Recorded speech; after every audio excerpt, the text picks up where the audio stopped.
Well, I've been, I guess, waking up since I was in my 20s when I first had my spiritual experiences that kind of shifted my whole reality.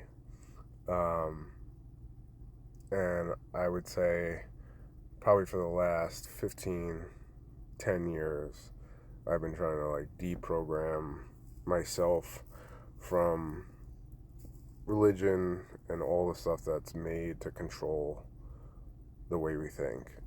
And as much work as I've done, I don't know about you, but I have an internal dialogue that doesn't stop talking, right?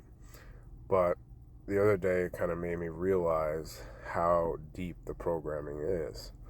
Um, Obviously, in my conscious day to day, if I think I'm being a donkey or, the worker bee mentality, sacrificing myself. I teach the guys I work with, love yourself. You can't make up time. How much is your time actually really worth? You sacrifice things like your family, your alone time, your health, your mental health, all that stuff. How much is it really worth? But I was sick, and I would say in my I'm 40. I'm gonna be 43. I've been doing this since I was 18 with my dad. I would say for being sick, I've never missed like 3 days in a row. Like I'd miss a day and tough it out or whatever. But I got hit with something recently that was rough. I don't know what's going on with that, but that's another story. Anyway, I was deciding because I was starting to feel better if tomorrow I would go in or not. And I started to hear my own inner dialogue of, you know, to stay home or not stay home. And it was almost like the good angel, the bad angel. I hate duality.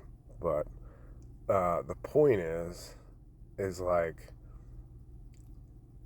the voice that was kind of like, you know, don't be weak, don't be soft.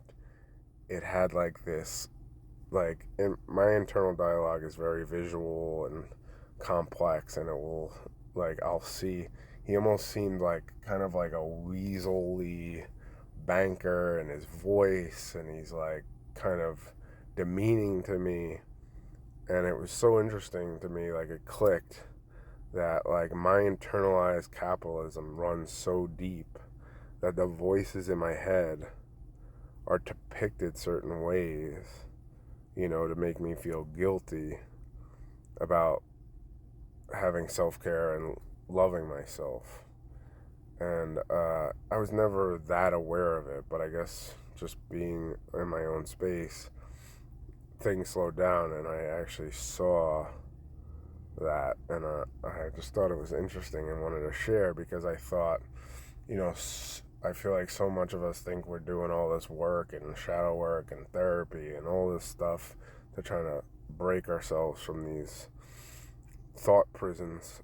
And that's how deep the programming is. It's like this internal voice that's inside you, or this aspect of yourself. It has like an appearance, it has a tone, and it's like no matter how much work you do, you gotta stay vigilant, right? So I stayed the fuck home. Fuck donkeys.